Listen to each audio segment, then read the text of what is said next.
19 तारीख को FOMC meeting है, क्या फेड रेट कट करेगा या नहीं करेगा। अगर फेड रेट कट कर देगा तो ये रिस्क एसेट्स के लिए बहुत अच्छा है, स्टॉक्स, क्रिप्टो और सम हो रियल एस्टेट, इन सब के लिए ये बहुत अच्छा है। क्या 19 को फेड रेट कट करेगा या नहीं करेगा, 19 को पता नहीं रेट कट होता है या नहीं होता, उसको छोड़ें। 19 तारीख को जापान का भी इंटरेस्ट रेट का डिसीजन आना है, ठीक है।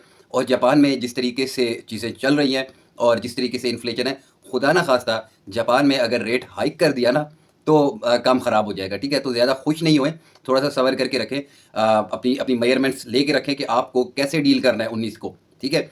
अगर सुबह में जापान ने रेट बढ़ा दिया और शाम में जनाब यूएस का रेट कट भी हो गया ना, तो चीज़ें कॉन्ट्रा हो जाएंगी आपस में, ठीक है। तो बड़ा 19 का दिन बहुत इंपॉर्टेंट है, ठीक है। देखभाल के फ्यूचर वाले जितने भी हजरात हैं ना, तो वो तो 19 तारीख को क्या बल्कि 18 तारीख से ही जो है ना वो दूर होना शुरू हो जाइएगा मार्केट के लिए। बाकी स्पॉट वाले क्या है, क्या हो सकता है। अच्छा, इन सब में ये एक बैड न्यूज़ हो सकती है आप लोगों के लिए, जितने भी व्यूवर्स हैं उनके लिए एक बैड न्यूज़ हो सकती है, क्योंकि जापान रेट हाइक कर सकता है, ये एक बैड न्यूज़ है। यूएस के क्या सेंटीमेंट है कि यूएस रेट कट कर सकते हैं, ये अच्छी सेंटीमेंट है, लेकिन चीज़ें ख़राब ना हो जाए। याद है एक डंप आया था आपको, 1 घंटे के अंदर अंदर 64,000 से हम लोग 49,000 पे आ गए थे।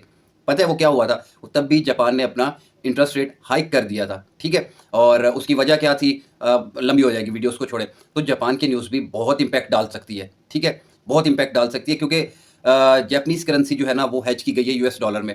तो ये एक लंबी कहानी है, क्या असर होगा इसका ग्लोबल मार्केट पे, क्या असर होगा, ये नेक्स्ट किसी वीडियो में बता दूंगा।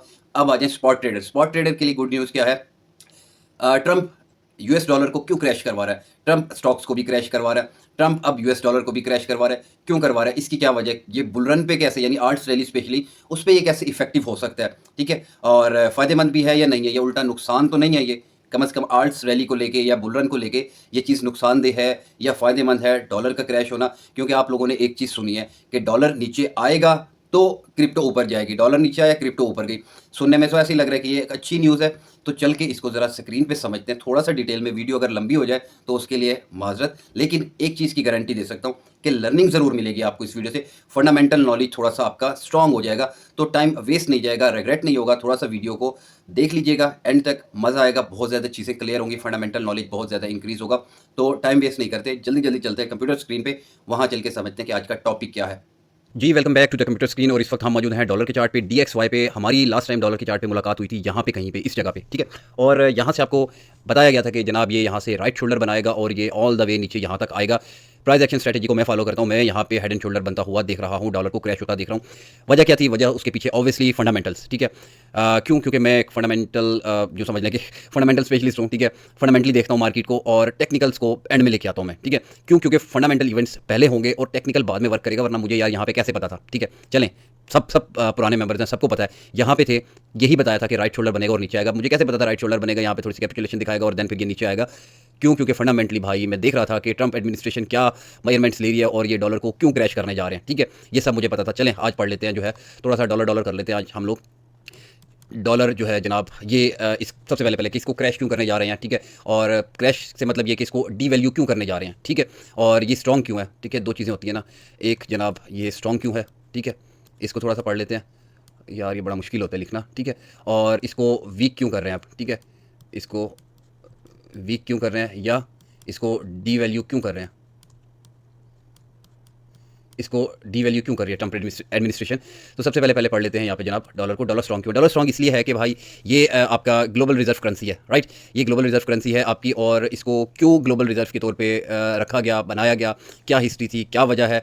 थोड़ा सा चलते हैं पास में। वर्ल्ड वार 2 हुई थी, वर्ल्ड वार 2 जब हुई थी उसमें या एक अमेरिका बचा था या फिर एक सोवियत यूनियन बची थी, ठीक है। और ऑब्वियसली वो लोग विनिंग साइड पे थे, दूसरा बचा था यूएस, ठीक है। अब यूएस ने फिर क्या किया था, यूएस आपको पता है कि क्यों शुरू से डोमिनेटिंग है। ये पहले हुआ करते थे, यूँ समझ लें जैसे एक मैन्युफैक्चरिंग इंडस्ट्री होती है, सर्विस इंडस्ट्री होती है, ये उस वक्त के जो थे, ये उस वक्त के मैन्युफैक्चरिंग एम्पायर हुआ करते थे, ठीक है। इन्होंने जब देखा जनाब वर्ल्ड वार 2 के बाद सारी की सारी जो दुनिया की इकोनॉमीज हैं बड़ी बड़ी वो तबाह हो गई हैं, ठीक है। इन्होंने वहाँ से अपने आप को कन्वर्ट कर दिया अपने आप को कैसे कन्वर्ट किया, ये जनाब यूँ समझ लें कि मैन्युफैक्चरिंग एम्पायर से जो है ना इन्होंने खड़ा कर दिया एक फाइनेंशियल एम्पायर।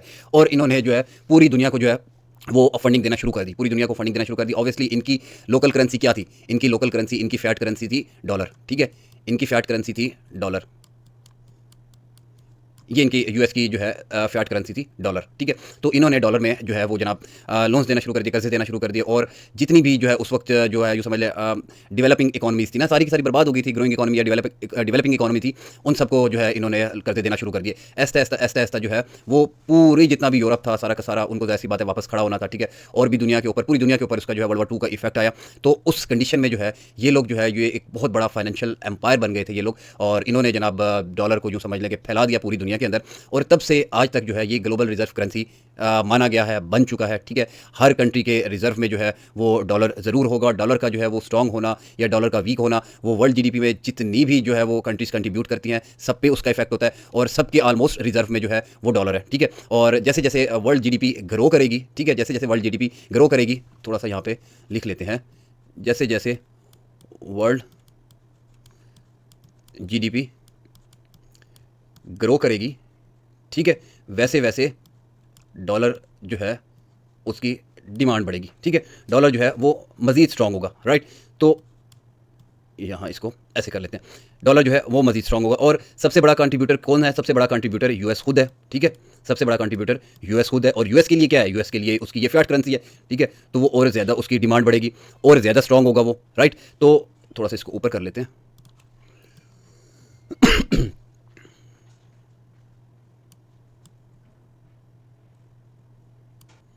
अच्छा, यहाँ तक ठीक है, ठीक है। अच्छा, एक तो ये वजूहत होगी, इसकी वजह से जो है ये स्ट्रांग होगा, ठीक है। दूसरा जो है जितनी भी जो है वो डेवलपिंग कंट्रीज़ हैं, ठीक है, और जो है वो यूँ समझ लेना कि ग्रोइंग, जिसको बोलें ग्रोइंग का लफ्ज़ यूज़ कर लेते हैं, ठीक है, जो ग्रो कर रही हैं, ठीक है, जो अभी अंडर डेवलप हैं, ठीक है, ये डेवलप नहीं हुई जो इकोनॉमीज़, ठीक है, वो लोग क्या, जैसे पाकिस्तान की एग्जांपल ले लें यार आप, ठीक है, सिंपल अल्फाज में, तो वो लोग क्या करते हैं, वो लोग जो है वो यूएस डॉलर्स बाय करते हैं, ठीक है, या फिर वो यूएस बॉन्ड्स बाय करते हैं, ठीक है, उसको कोलेटरल में रखवा के फिर यूएस डॉलर लेते हैं, राइट। क्योंकि पूरी दुनिया के सिस्टम के साथ चलना ही चलना है, और वहाँ से भी डॉलर की डिमांड जो है वो रेज होती है, ठीक है। जितनी भी छोटी इकोनॉमीज़ हैं, जब वो यूएस बॉन्ड्स में या यूएस डॉलर में इन्वेस्ट करती हैं, तो उससे भी जो है वो डॉलर की डिमांड बढ़ती है, तो वहाँ से मजीद ये स्ट्रांग होना शुरू हो जाता है, ठीक है। ये तो सारी की सारी जो है ये इसकी स्ट्रांगनेस के ऊपर बात हो गई, ठीक है। इधर रख लेते हैं इसको। अच्छा, अब यहाँ पे एक सवाल जो है वो सवाल ये आपके दिमाग में रेज हो रहा होगा कि इनको क्या ज़रूरत पड़ी थी कि ये मैन्युफैक्चरिंग से कन्वर्ट हो जाए फाइनेंसिंग पे, ठीक है। अब देखें, अमेरिकन जो है ना वो उनकी थोड़ी सी नेचर्स को समझें, उनकी सोच को समझें, उन्होंने दुनिया के ऊपर रूल करना था, ठीक है। और जो है यूँ समझ लें कि फाइनेंशियल एम्पायर में कन्वर्ट होना ही होना था। क्यों? क्योंकि उन्होंने चीज़ें देख ली थी कि मैन्युफैक्चरिंग एम्पायर जब तक थे उनकी करेंसी वीक थी, ठीक है, उनकी करेंसी वीक थी, क्योंकि मैन्युफैक्चरिंग, अच्छा जी, रोज़े की भी अदा वो हो गई है। अच्छा, यहाँ लिख लेते हैं मैन्युफैक्चरिंग, ठीक है। मैन्युफैक्चरिंग, यार बड़ा लंबा हो जाता है ये। मैन्युफैक्चरिंग एम्पायर अगर आपको बनना है ना, ठीक है, तो आपको अपनी करेंसी को करना पड़ेगा वीक, ठीक है। मैन्युफैक्चरिंग एम्पायर अगर आपको बनना है तो आपको अपनी करेंसी को, यानी यूँ समझ लें कि इनको करना पड़ेगा डॉलर को वीक।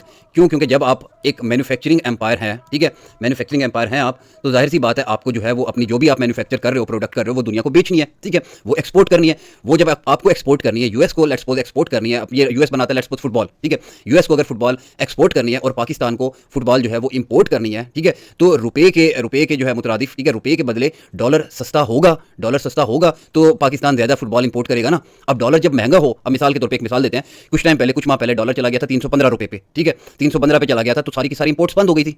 समझ रहे हैं बात को? सारी की सारी इंपोर्ट्स बंद हो गई थी। अब जैसे ही डॉलर दोबारा तकरीबन 270, 275, 77 यहाँ पे आया हुआ है, फिर दोबारा इंपोर्ट्स होना शुरू हो गई। अब अमेरिकन ये नहीं चाहते थे कि हमारी करेंसी वीक रहे। क्यों? क्योंकि जब मैन्युफैक्चरिंग एम्पायर बनेंगे, इनको अपनी एक्सपोर्ट बढ़ानी पड़ेगी, ठीक है। मैन्युफैक्चरिंग एम्पायर है तो इनको अपनी एक्सपोर्ट बढ़ानी पड़ेगी, ठीक है। अब इनको इंपोर्ट नहीं, जो भी मैन्युफैक्चरिंग एम्पायर होगा, जो भी मैन्युफैक्चरिंग कंट्री होंगी, उनको अपनी एक्सपोर्ट्स बढ़ानी पड़ती हैं। वो अपनी एक्सपोर्ट्स बढ़ाएंगे, ये फ़र्ज हो गया उनके ऊपर। अब ये लोग नहीं चाहते थे कि हम अपनी जो है वो करेंसी को वीक करें, क्योंकि ये एक्सपोर्ट अगर बढ़ाएंगे, एक्सपोर्ट बढ़ेंगी, तो उसके लिए इनको करेंसी को वीक करना पड़ेगा। तो इनके पास दूसरी ऑप्शन क्या थी? दूसरी ऑप्शन इनके पास थी कि ये लोग जो है, ये लोग फाइनेंशियल एम्पायर बन जाए, ठीक है, ये लोग बन जाए फाइनेंशियल एम्पायर, सिंपल, और डॉलर छापें, और जितनी भी इकोनॉमीज़ हैं, इन्होंने वर्ल्ड वार 2 के बाद यही किया, ये फाइनेंशियल एम्पायर बन गए, और इन्होंने जो है वो लोगों को डॉलर देना शुरू कर दिया, ठीक है, पूरी दुनिया को डॉलर पे चलाना शुरू कर दिया। और उससे क्या हुआ? उससे जनाब dollar day by day dollar strong से स्ट्रॉन्ग तर, और यहाँ तक स्ट्रॉन्ग हो गया कि वो आपकी जो है वो ग्लोबल रिजर्व में बन गया, ठीक है, ग्लोबल रिजर्व करेंसी बन गया, ठीक है, ग्लोबल रिजर्व करेंसी बन गया। यहाँ से इनको फ़ायदा था, ठीक है, और ये पूरी दुनिया पे ज़ाहिर सी बात है इससे राज भी करेंगे। ठीक हो गया यहाँ तक, ये आई होप ये वाला आपको कॉन्सेप्ट तो है ये क्लियर हो गया होगा। तो इसलिए ये लोग फाइनेंशियल एम्पायर बने, ना कि मैन्युफैक्चरिंग एम्पायर पे रहे ये लोग। यहाँ रख लेते हैं। अच्छा, अब इससे इनको ना कई सारे फ़ायदे भी होते हैं, ठीक है। इनको ये फाइनेंशियल एम्पायर बन गए ना, इससे इनको कई फ़ायदे होंगे, ठीक है। इनको फ़ायदे क्या होंगे, इनको जितनी भी इंपोर्ट्स हैं ना, ठीक है, जितनी भी इंपोर्ट्स करेंगे ये इंपोर्ट्स, वो इंपोर्ट्स इनको सस्ती पड़ेंगी, ठीक है। क्यों? क्योंकि इनकी जो फ़ियाट करेंसी है वो है डॉलर, इनकी फ़ियाट करेंसी है डॉलर। और डॉलर क्या है? डॉलर जनाब ग्लोबल रिजर्व करेंसी है, ठीक है। तो इनकी फ़ियाट करेंसी डॉलर हुई। डॉलर से जब भी ये लोग बाय करने जाएंगे, कोई भी इंपोर्ट करने जाएंगे, तो इनको सस्ती पड़ेगी, ठीक है। इनको सस्ती पड़ेगी क्यों? क्योंकि अदर एंड पे जो है वो मैन्युफैक्चरिंग एम्पायर्स हैं, ठीक है। उनकी करेंसीज की वैल्यू लो है, यूएस की करेंसी की वैल्यू ज़्यादा है। यूएस की फ़ियाट करेंसी क्या है? डॉलर है, ठीक है। डॉलर की वैल्यू ज़्यादा है। $1 में पाकिस्तानी पता नहीं क्या क्या कुछ आप बाय कर लोगे, समझ रहे हैं। डॉलर स्ट्रॉन्ग होने का मतलब ये है कि पाकिस्तान में 277 रुपये वर्थ तक की चीज़ें आप सिर्फ $1 में ले लोगे। और जब डॉलर 315 पे चला गया तो पता नहीं 315 में जो कुछ आता होगा वो आप पाकिस्तान से आराम से ले सकते हो, इंपोर्ट कर सकते हो। तो इंपोर्ट करने में इनको बड़ा फ़ायदा होता है, ठीक है। और यहाँ पे जो है एक्सपोर्ट्स जो भी हैं ये, ठीक है, वहाँ इनका कबाड़ा हो जाता है। एक्सपोर्ट्स में इनका कबाड़ा हो जाता है। क्यों? क्योंकि इनकी करेंसी, फ़ियाट करेंसी जो है इनकी डॉलर, ठीक है, वो इनका स्ट्रॉन्ग है। अब डॉलर जब इनका स्ट्रॉन्ग है तो इनकी एक्सपोर्ट हमारे लिए वो इंपोर्ट। अब डॉलर जब 315 का था तो क्या था? यूएस के लिए वो एक्सपोर्ट थी और पाकिस्तान के लिए क्या थी? वो इंपोर्ट थी। जो भी ये टेक्नोलॉजी की कोई भी चीज़ बात कर लें, लैपटॉप, आईफोन, फलाना ढिमकाना, कोई भी चीज़ बात कर लें, तो वो हमें महंगी पड़ रही थी, ठीक है। तो इनका क्या होता है, जब ये इंपोर्ट्स करते हैं तो वो इंपोर्ट इनको सस्ती पड़ती है, ठीक है। इंपोर्ट्स इनको जो है वो सस्ती पड़ती हैं। क्यों? क्योंकि इनका डॉलर महंगा है, ठीक है। और एक्सपोर्ट जो है वो एक्सपोर्ट इनकी गिरती हैं, एक्सपोर्ट गिरती हैं वो, और वो इनको महंगी पड़ती हैं, ठीक है। एक्सपोर्ट इनको लोगों को महंगी पड़ती हैं और एक्सपोर्ट में जो है वो डाउनफॉल स्टार्ट हो जाता है, एक्सपोर्ट गिरना शुरू हो जाती है। अब यहाँ पे एक चीज़ आती है, उसको बोलते हैं ट्रेड बैलेंस, ठीक है।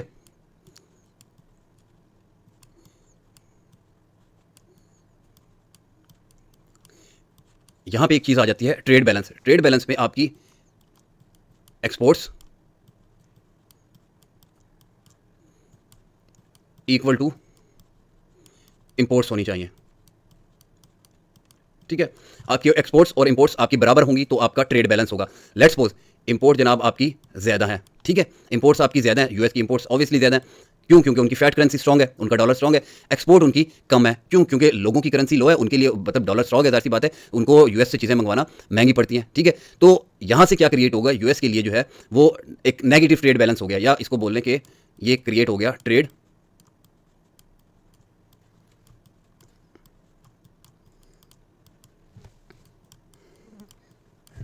डेफिसिट, ठीक है।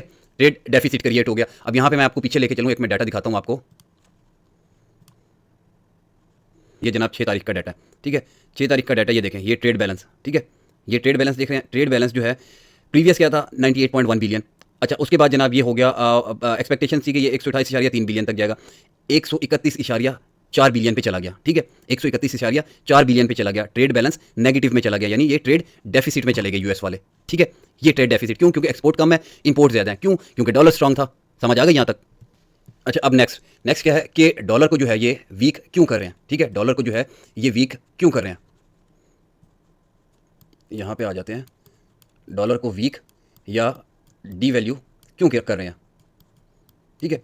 डॉलर को डी वैल्यू क्यों कर रहे हैं या वीक क्यों कर रहे हैं? वो इसलिए कर रहे हैं कि डॉलर वीक होगा तो जितनी भी नेटिव कंट्रीज़ हैं, ठीक है, वो इजीली जो है वो इंपोर्ट कर सकेंगे यूएस से, ठीक है। अभी पीछे पढ़ा के आया हूँ ना, जब डॉलर की स्ट्रॉन्गनेस कम करेंगे, ठीक है, डॉलर को जब वीक करेंगे, जब डॉलर वीक होगा, डॉलर की वैल्यू डाउन होगी, तो अब मिसाल के तौर पे जैसे 315 था डॉलर, हम इंपोर्ट्स नहीं कर रहे थे यूएस से, लेकिन डॉलर 277 पे आ गया, हम इंपोर्ट कर रहे हैं, डॉलर 200 पे चला जाए, ठीक है, लाइन लग जाएगी आईफोन्स की, लैपटॉप्स की, कंप्यूटर्स की, पता नहीं किस चीज़ की लाइन लग जाएगी। क्यों? क्योंकि जो है इंपोर्ट करना ईजी हो गया, यूएस डॉलर जो है वो सस्ता हो गया, मंगवाओ जितनी चीज़ें मंगवानी है, करो जितनी इंपोर्ट्स करनी है।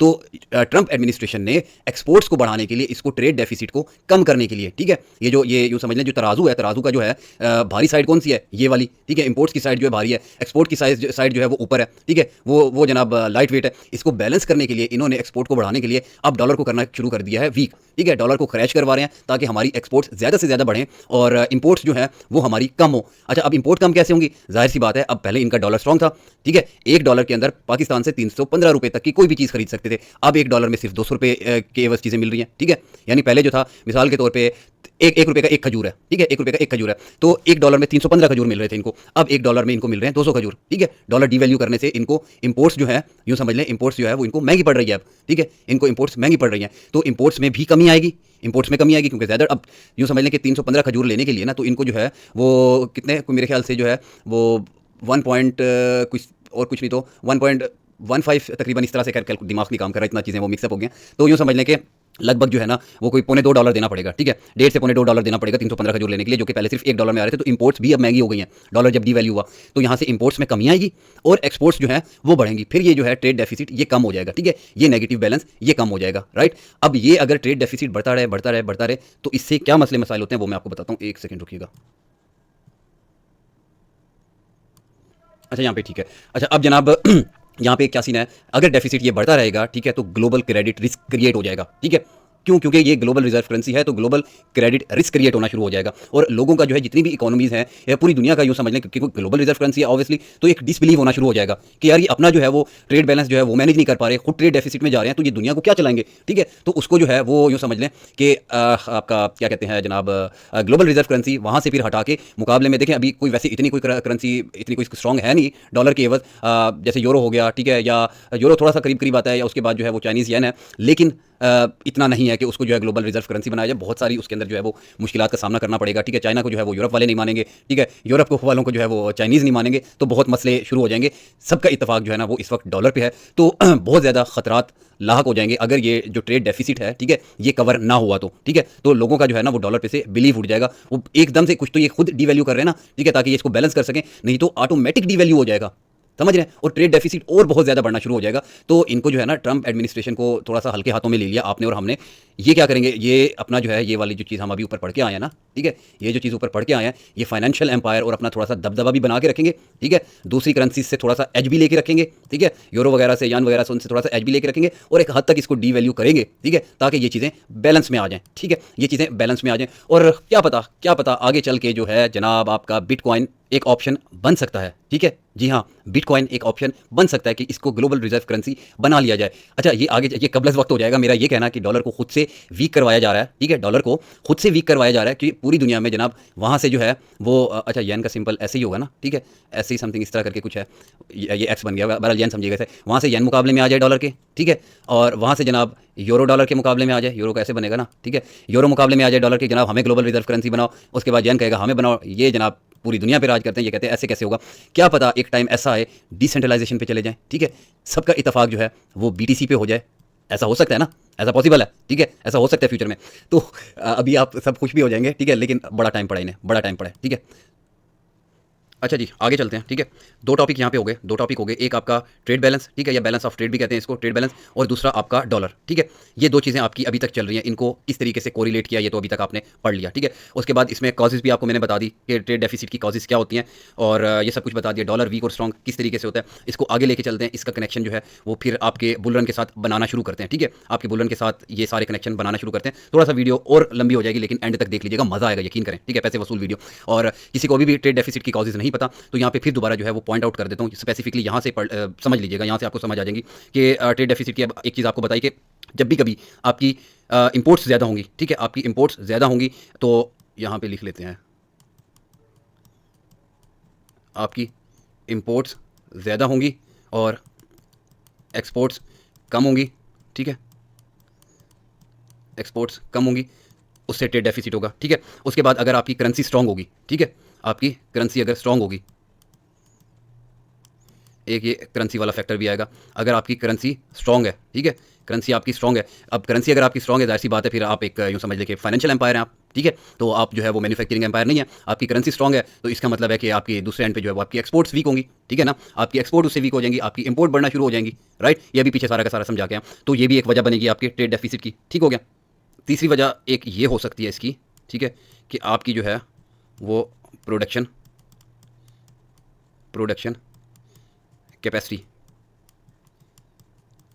ठीक है, आपकी प्रोडक्शन कैपेसिटी इतनी नहीं है कि आप जो है वो गुड्स इतनी प्रोड्यूस कर सको कि आप एक्सपोर्ट कर सको, ठीक है, आपकी प्रोडक्शन कैपेसिटी इतनी नहीं है कि आप एक्सपोर्ट के काबिल उसको इतनी क्वांटिटी प्रोड्यूस कर सको, उसकी वजह से भी आपकी इंपोर्ट ज़्यादा होंगी, ज़्यादा सी बात है आपकी एक्सपोर्ट्स कम होंगी, तो ये एक वजह ज़रूर बनेगी ट्रेड डेफिसिट की, ठीक है।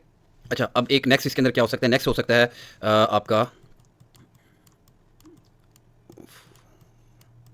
फॉरेन, ठीक है, foreign investment, foreign investment and borrowings, ठीक है,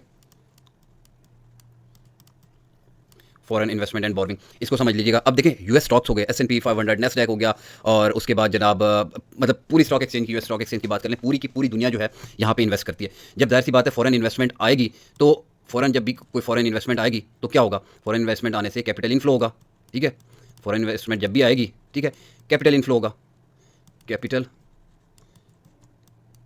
इनफ्लो होगा। जब भी कैपिटल इनफ्लो होगा, वो बदले में क्या करेगा, वो बदले में इंपोर्ट्स को और चीपर कर देगा, ठीक है, इंपोर्ट्स को और चीपर कर देगा, क्योंकि डॉलर को स्ट्रॉन्ग कर देगा। वो कोई भी मुल्क यहाँ आके जो है यूएस स्टॉक में इन्वेस्ट करेगा, ठीक है, वहाँ यहाँ आके यूएस स्टॉक में जब इन्वेस्ट करेगा, कैपिटल इनफ्लो लेके आएगा, ठीक है, जाहिर सी बात है यूएस डॉलर और ज़्यादा स्ट्रॉन्ग होगा, उस कंट्री की जो है वो करेंसी और ज़्यादा डाउन होगी, तो जाहिर सी बात है इंपोर्ट्स जो है वो और ज़्यादा सस्ती हो जाएंगी, ठीक हो गया। और दूसरा जो बोरिंग वाला यहाँ पे है, वो बोरिंग वाली ऊपर आपको एग्जांपल अभी स्टार्ट में बिल्कुल समझा के आया था कि जो भी डेवलपिंग कंट्रीज़ होती हैं, ठीक है, जो भी ग्रोइंग कंट्रीज़ होंगी पाकिस्तान जैसी, वो लोग यूएस बॉन्ड्स में इन्वेस्टमेंट करते हैं, ठीक है, ताकि उसको फिर कोलेटरल कल को रखवा के जो है वो यूएस डॉलर्स का लोन ले सकें और आगे चला सकें, ठीक है, खासतौर पर ट्रेड्स के लिए चाहिए होता है, हर मुल्क को जो है वो डॉलर चाहिए होता है अपने रिजर्व में, ठीक हो गया।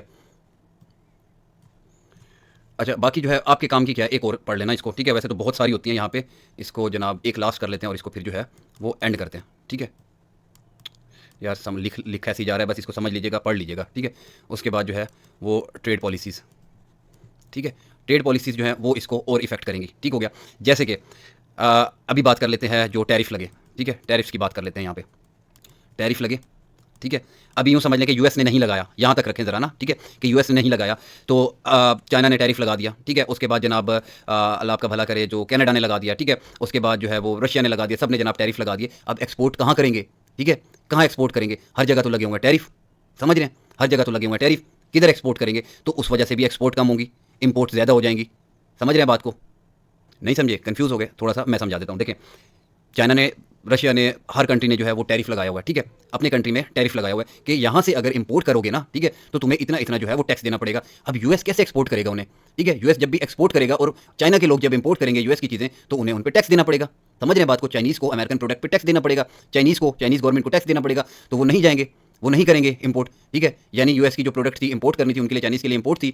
कनाडा रशिया सब के लिए इंपोर्ट थी, यूएस के लिए क्या थी, वो एक्सपोर्ट थी। जब वो इंपोर्ट नहीं कर रहे तो जाहिर सी बात है यहाँ से एक्सपोर्ट्स गिर गई, टैरिफ लगाने की वजह से एक्सपोर्ट गिर गई, उन कंट्रियों के टैरिफ लगाने की वजह से, ठीक है। अब यूएस ने क्यों टैरिफ लगाया था, ठीक है, यूएस ने चाइना कनाडा वगैरह इन सब के लिए टैरिफ लगा दिया, ठीक है, इन सब के लिए जनाब टैरिफ लगा दिया कि हमारी कंट्री से अव्वल तो उसकी वजह से भी बिगड़ा, ठीक है, समझिएगा बात को। ये तजर्बा जो इन्होंने किया, इस तजर्बे को अब ये सही भी कर रहे हैं। ये तजर्बा इन्होंने क्यों किया, ये तजर्बा इन्होंने किया कि जनाब इससे जो है हम इसको ट्रेड बैलेंस जो है ये हमारा ठीक हो जाएगा, लेकिन वो उल्टा हो गया, नुकसान, ठीक है। नुकसान कैसे हुआ, जब भी जैसे इन्होंने आके टैरिफ लगाया चाइना पे, उसके बाद जनाब कनाडा पे और जो है वो मैक्सिको पे, अब ये जो थे ये यूएस के बड़े बड़े इंपोर्टर्स थे, यूएस से जो है ये इंपोर्ट करते थे, यानी यूएस इनको एक्सपोर्ट किया करता था, ठीक है, यूएस इनको चीज़ें एक्सपोर्ट किया करता था। अब जाहिर सी बात है इन्होंने जनाब टैरिफ लगा दिया, जब इन्होंने टैरिफ लगा दिया जो भी चाइना से, कनाडा से, मैक्सिको से, इनसे जो भी किसी भी किस्म की इंपोर्ट्स करेगा तो उस पर टैरिफ है, ठीक है, कि शायद इस तरीके से जो है वो इंपोर्ट कम हो जाए और एक्सपोर्ट बढ़ जाए।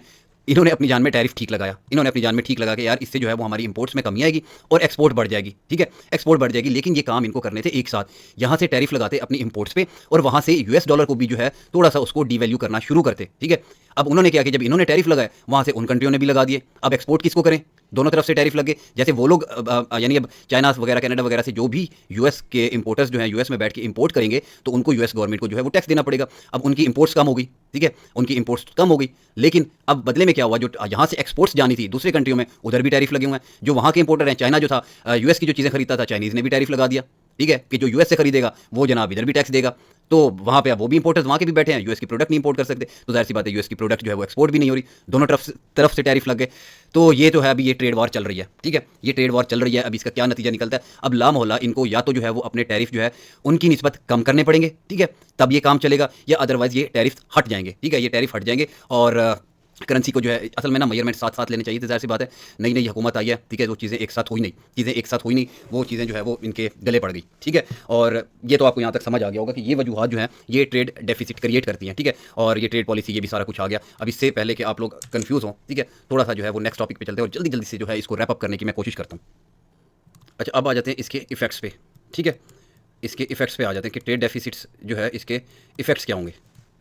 ठीक है, कॉजेज़ तो पढ़ ली ना, क्या कॉजेज़ थी जिसकी वजह से ट्रेड डेफिसिट क्रिएट होता है। अब आ जाते हैं इसके इफ़ेक्ट्स। इसके इफ़ेक्ट्स क्या होंगे? सबसे पहले तो जनाब एक इफ़ेक्ट आता है इसका कि इंक्रीज़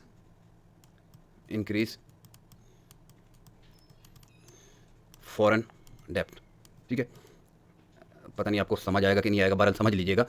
इंक्रीज़ जो है फॉरेन डेप्ट इंक्रीज़ करेगा। ठीक है, फॉरेन डेप्ट इंक्रीज़ होगा। जैसे अब ये अगर पाकिस्तान के हिसाब से देखा जाए तो बैरूनी कर्जे बढ़ेंगे। ठीक है, IMF से रजू करना पड़ेगा।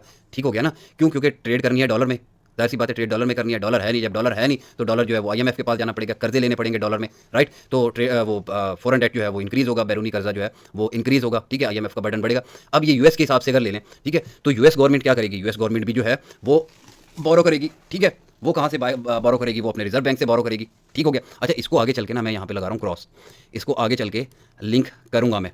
ठीक है, इसको लिंक करूँगा, बल्कि यहाँ कर देता हूँ इन केस अगर मैं भूल गया। अभी जो वो 7 ट्रिलियन की रीफाइनेंसिंग की बात हो रही थी ना, ठीक है, जो रीफाइनेंसिंग की बात हो रही थी 7 ट्रिलियन की, कि अब जो है वो कर्जे वापस करने का टाइम आया हुआ है। ये जो कर्जे बढ़े हुए थे US गवर्नमेंट पे, वो कर्जे वापस करने का टाइम आया हुआ है। ठीक है, नए कर्जे लेने हैं। ठीक है, पिछले पे करेंगे, नए कर्जे जो है वो कम इंटरेस्ट रेट पे लेंगे। समझ गए? ये वो चीज़ थी। ठीक है, नेक्स्ट आ जाए। नेक्स्ट जो है जनाब आपकी जो है वो डोमेस्टिक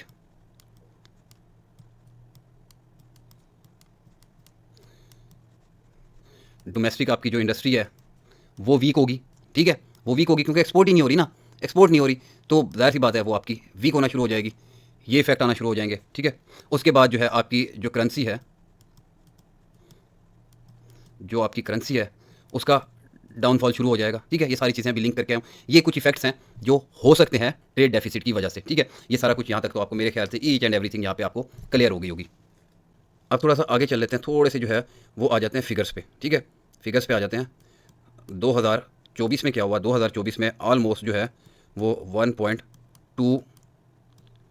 1.2 ट्रिलियन का जो है वो ट्रेड डेफिसिट हुआ है। ठीक है, 1.2 ट्रिलियन का जो है, ये माइनस का फिगर लगा लें यहाँ, ट्रेड डेफिसिट हुआ है। तकरीबन जो है वो समझ लें कि 17% जो है वो डेफिसिट इंक्रीज़ हुआ है 2023 की निस्बत। ये 2024 में हुआ है। ठीक है, अब इसके अंदर जो है वो समझ लें कि तकरीबन ऑलमोस्ट जो था वो मैं डाटा देख रहा था 6.6% जो है वो इंपोर्ट्स बढ़ी हैं। ठीक है, इंपोर्ट्स 6.6% बढ़ी हैं। ठीक है, और तकरीबन 3.9% जो है वो एक्सपोर्ट्स बढ़ी हैं। ठीक है,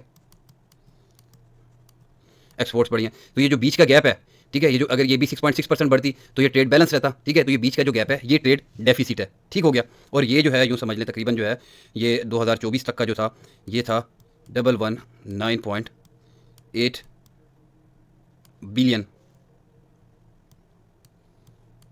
ठीक है, ये 2024 के एंड में जो हमारे पास फिगर आया।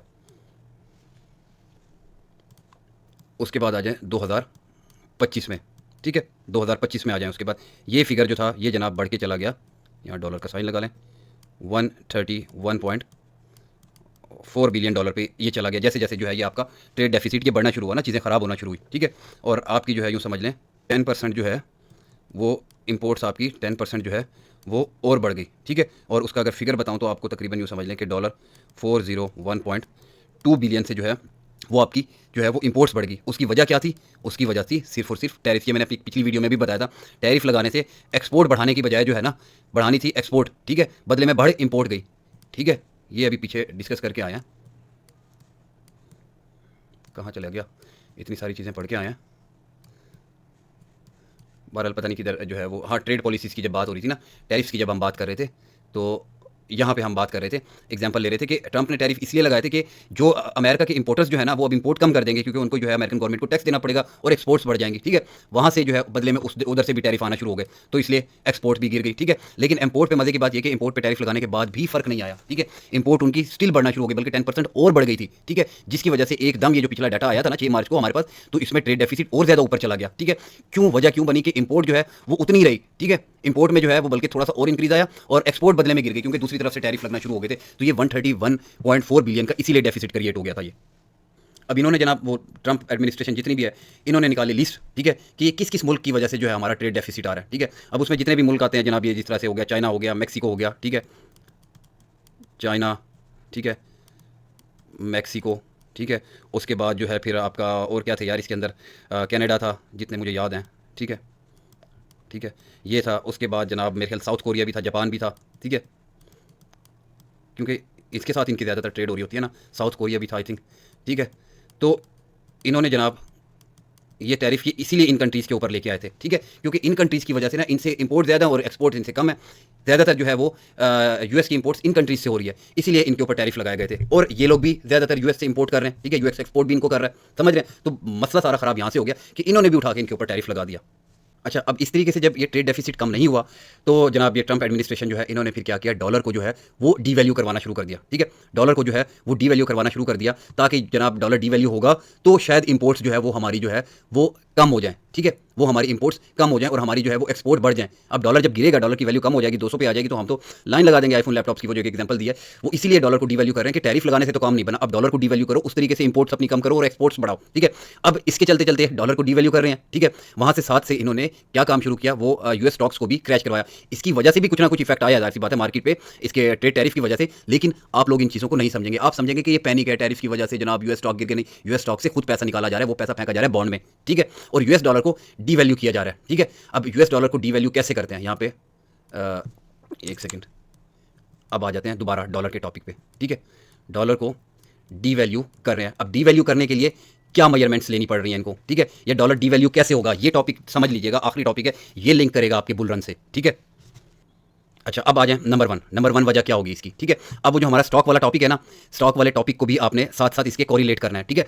स्टॉक को क्रैश कराया, स्टॉक का पैसा जनाब कहाँ लेके गए, स्टॉक का पैसा लेके गए बॉन्ड्स में, बॉन्ड्स की यील्ड गिराई, बॉन्ड्स की जब यील्ड गिराई गई, ठीक है, ताकि वो बैंक्स की तरफ ना जाएं, वो फोर्स करें, ठीक है, वो फोर्स करें फेड्स को कि रेट कट करे, फेड रेट कट करे। दूसरा जनाब पहला जो पॉइंट होगा, डॉलर डीवैल्यू कैसे होगा, डॉलर डीवैल्यू होगा जब आपके पास रेट कट हो, ठीक है, फेड आपका रेट कट करे, ठीक है, ये डॉलर को डीवैल्यू करेगा, ठीक है। डॉलर कैसे डीवैल्यू होगा, जब रेट कट हो, जानबूझ के डीवैल्यू करा रहे हैं, जानबूझ के स्टॉक्स का पैसा निकाला गया। अब एंड में अब आपको गेम समझ आना शुरू होगी, पीछे दे रहा था नॉलेज, अब समझा रहा हूँ, गेम है ये भी नॉलेज, लेकिन अब गेम समझा रहा हूँ, ठीक है। यूएस गवर्नमेंट की क्या गेम चल रही है, क्यों मुझे पता था कि ये हेड एंड शोल्डर बन रहा है। स्टॉक्स का पैसा डाला बॉन्ड्स में, बॉन्ड्स की यील्ड गिराई ताकि फोर्स किया जाए फेड को रेट कट करें, फेड जब रेट कट करेगा तो डॉलर डीवैल्यू होगा, डॉलर जब डीवैल्यू होगा तो आपकी इंपोर्ट्स कम होंगी, ठीक है, एक्सपोर्ट्स बढ़ेंगी आपकी, ठीक है। जब भी कभी रेट कट होगा तो जाहिर सी बात है डॉलर की जो डिमांड है ना, डॉलर की डिमांड घट जाएगी, ठीक है, डॉलर वीक होगा, डॉलर की डिमांड गिरेगी, ठीक है। यूएस के जितने भी एसिड्स हैं, ठीक है, वो लेस अट्रैक्टिव हो जाएंगे, ठीक है, यूएस एसिड्स लेस अट्रैक्टिव हो जाएंगे, ठीक है, लेस अट्रैक्टिव हो जाएंगे, चाहे फिर वो यूँ समझ लें, इन्वेस्टर के पॉइंट ऑफ व्यू से अगर समझें देखें तो इन्वेस्टर जब देखेगा कि जनाब डॉलर की वैल्यू कम हो गई है, जब डॉलर की वैल्यू कम हो गई है तो जाहिर सी बात है मुझे रिटर्न भी कम मिलेगा, ठीक है, कोई भी किसी भी एसेट में जब मैं इन्वेस्ट करता हूं तो, ओके।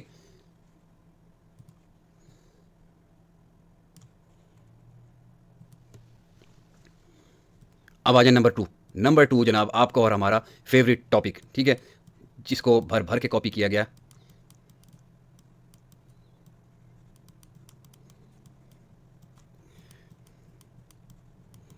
Quantitative easing.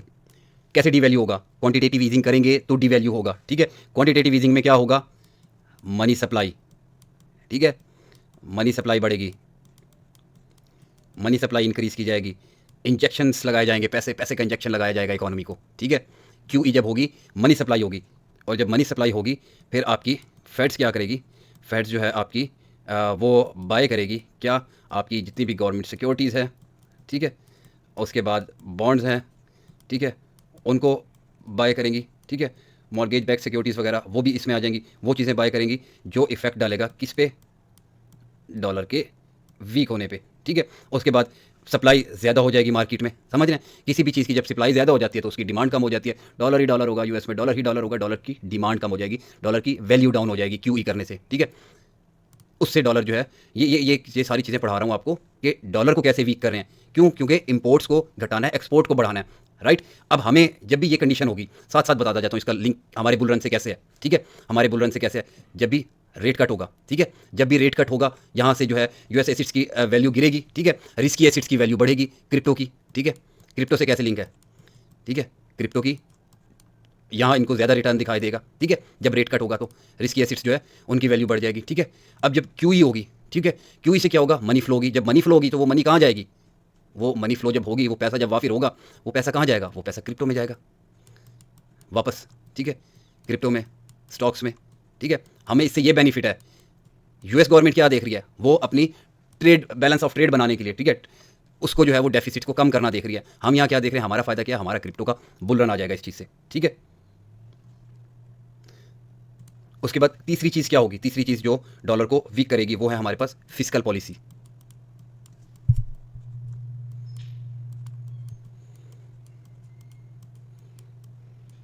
अब फिस्कल पॉलिसी क्या होता है, देखिए एक पॉलिसी होती है जो गवर्नमेंट बनाती है, ठीक है। जैसे ये जो ट्रंप ने बनाया ना, ट्रंप ने जो बनाई है ये है फिस्कल पॉलिसी, ठीक है। ट्रंप जो टैरिफ लगा रहा है, समझ रहे हैं, ये है फिस्कल पॉलिसी।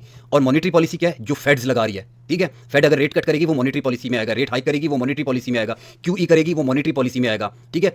पाकिस्तान में जो शहबाज शरीफ जो डिसीजन लेगा वो फिस्कल पॉलिसी में आएंगे, ठीक है। और जो हमारी स्टेट बैंक जो डिसीजन लेगी वो मॉनेटरी पॉलिसी में आएंगे। अलग अलग चलता है ये, आज ये भी समझ लें फिस्कल पॉलिसीज क्या होती हैं और मॉनेटरी पॉलिसीज क्या होती हैं। मॉनेटरी पॉलिसी फेड्स बनाएगा, एफओएमसी डिसाइड करेगी। फिस्कल पॉलिसी ट्रंप बनाएगा, ट्रंप मैनेजमेंट जो है वो डिसाइड करेगी बैठ के, ठीक है। अब फिस्कल पॉलिसी जो है उसमें जनाब इन्होंने क्या करना है, उस दिन वाला टॉपिक भी इसके साथ कर लेते हैं, कोरिलेट, ठीक है। इन्होंने जनाब 7 ट्रिलियन का जो है 7 ट्रिलियन का कर्जा देना है, ठीक है। 7 ट्रिलियन का जो है वो इनके ऊपर जो लोन है उसको कराना है रीफाइनेंस, ठीक है, उसको कराना है रीफाइनेंस। अब उसको रीफाइनेंसिंग करवाने के लिए भी इन्होंने रेट कट किया, ठीक है, ताकि कम रेट पे मिले। लेट्स सपोज ये रेट आ जाता है गिर के 4% पे, ठीक है, नया जो लोन है वो 4% पे लेंगे, ठीक है। अब एक तरफ इनका तो फायदा हो गया, लेकिन लोग कैसे देख रहे हैं इनको, इन्वेस्टर किस पॉइंट ऑफ व्यू से देख रहा है, इन्वेस्टर इस पॉइंट ऑफ व्यू से देख रहा है कि गवर्नमेंट डेट बढ़ गया है, ठीक है, गवर्नमेंट डेट इंक्रीज हो गया है, ठीक है। यानी यूएस गवर्नमेंट का जो कर्जा है वो मजीद बढ़ गया है। ये 7 ट्रिलियन की रीफाइनेंसिंग करते हैं तो गवर्नमेंट के कर्जे और बढ़ जाएंगे और इंक्रीज हो जाएंगे, जो डॉलर की वैल्यू को और ज़्यादा डाउन करेगा। जब भी गवर्नमेंट के कर्जे इंक्रीज होंगे वो डॉलर की वैल्यू को डाउन कर देगा, ठीक है। जब भी हमारे पास आईएमएफ के कर्जे इंक्रीज होते हैं हमारे रुपये की वैल्यू और बढ़ जाती है, रुपये की वैल्यू घट जाती है, बढ़ नहीं जाती, सॉरी, ठीक है। तो ये चीज़ें हैं, ये अपना उल्लू तो सीधा करेंगे, रिफाइनेंसिंग तो कर जाएंगे कम इंटरेस्ट रेट पे, लेकिन कर्जे भी तो इनके पीछे से फिर बढ़ जाएंगे ना, कर्जे फिर दोबारा क्रिएट होंगे, ये रीफाइनेंस हो जाएगा। फाइनेंसिंग नहीं हो रही, री का लफ्ज़ आ रहा है, ठीक है, समझे इसको, री का लफ्ज़ आ रहा है, अगेन गवर्नमेंट डेट बढ़ जाएंगे, ठीक है, समझ आ गई, ये डॉलर को डीवैल्यू करेगा। इसी तरह और बहुत सारी वजूहात है और बहुत सारी चीज़ें हैं जो डॉलर को डीवैल्यू करेंगी, लेकिन हम अपना लेक्चर यहीं पे आज का टॉपिक एंड करते हैं, ठीक है। आज का टॉपिक यहाँ पे एंड करते हैं इस नोट के साथ कि ये कहानी शुरू हुई थी डॉलर से और एंड में वापस डॉलर पे ले आया कि डॉलर को डीवैल्यू क्यों किया जा रहा है, ठीक है। डॉलर को डीवैल्यू करने से हमारे बुल रन का क्या हमारा वो जो है ताल्लुक है इसके साथ, क्यों, क्योंकि डॉलर को वीक करते करते जो है इन्होंने जो है फेडरल फंड्स जो है फेडरल फंड रेट्स जो है वो भी लो करने हैं, ठीक है, रेट कट भी आना है, ठीक हो गया। उसके बाद क्यूई भी होनी है, रेट कट आएगा, पैसा क्रिप्टो में, क्यूई आएगी, पैसा क्रिप्टो में, ठीक है। डॉलर को जब भी डीवैल्यू करेंगे इनको ये करना पड़ेगा। दूसरा जो है वो आपकी ट्रंप की जो फिस्कल पॉलिसीज़ हैं, ठीक है, वो भी इसके अंदर बयान कर दी। अच्छा, इसमें ट्रेड पॉलिसीज़ भी आ जाती हैं, ट्रेड वॉर्स वगैरह, वो पीछे वैसे पढ़ के आ गए हम लोग। ये सारा का सारा कुछ किया जा रहा है डॉलर को डीवैल्यू करने के लिए, ताकि कहानी शुरू कहाँ से हुई थी, ताकि इंपोर्ट और एक्सपोर्ट को बैलेंस किया जा सके, ठीक है, एक्सपोर्ट और इंपोर्ट को बैलेंस किया जा सके। तो यहाँ पे मेरे भाई सब कुछ आपको पढ़ा दिया आपके भाई ने, ठीक है, सम अप कर दिया। वीडियो तो बहुत लंबी हो गई होगी, लेकिन मेरे ख्याल से आपको फ़ायदा पहुँच गया होगा, ठीक है। तो इसलिए जनाब इसको मैं जल्दी से ना वीकली पे कन्वर्ट कर दूँ तो खुद ही स्क्रीन ठीक हो जाएगी, शायद नहीं हो रही। तो जनाब यहाँ पे जो है ये आपका टॉपिक एंड कर दिया। आई थिंक समझ आ गया होगा आपको शायद सारा का सारा, डॉलर क्यों डीवैल्यू हो रहा है, डॉलर में हेड एंड शोल्डर आपके भाई ने क्यों बनाया था, और डॉलर क्रैश होगा तो बुल रन कैसे आएगा, और 19 तारीख को रेट कट हो भी सकता है, ठीक है, हो भी सकता है, और 19 को जो है वो जैपनीज़ का इंटरेस्ट रेट ना बढ़ जाए, ठीक है। अब देखिए ये जो हेड एंड शोल्डर बनाया हुआ है आपके भाई ने, ये कैसे काम कर रहा है, ठीक है, इसको ये वीकली पे भी देख लें। तो लिंक बन गया, समझ आ गई, सारा कुछ पढ़ा है, कोई नहीं पढ़ाएगा ये इकोनॉमिक्स की चीज़ें, पढ़ लो यार, मज़े ले लो। ये यकीन करो लाखों डॉलर किसी को दिया होगे ना, तब भी ना वो समझाएगा और ना ही कोई मार्केट में ऐसा बैठा कि जो आपको ये चीज़ें समझा सके, पैसे लेके भी, ठीक है, किसी को पैसे दे के भी आप ये चीज़ें समझ सको, क्योंकि I don't think they are capable of all these things to like educate you guys, ठीक है। तो समझ लें फ्री में मिल रही हैं यार, बस इससे ज़्यादा और कुछ नहीं कह सकते। इसको यहाँ पे एंड करते हैं। बाकी BTC की अपडेट या इथेरियम की अपडेट ये सब छोड़ दें, ये सब चैनल में चलता रहेगा, ठीक है। इसको टॉपिक को इधर ही एंड करते हैं। ख्याल रखिएगा अपना, अल्लाह हाफिज़।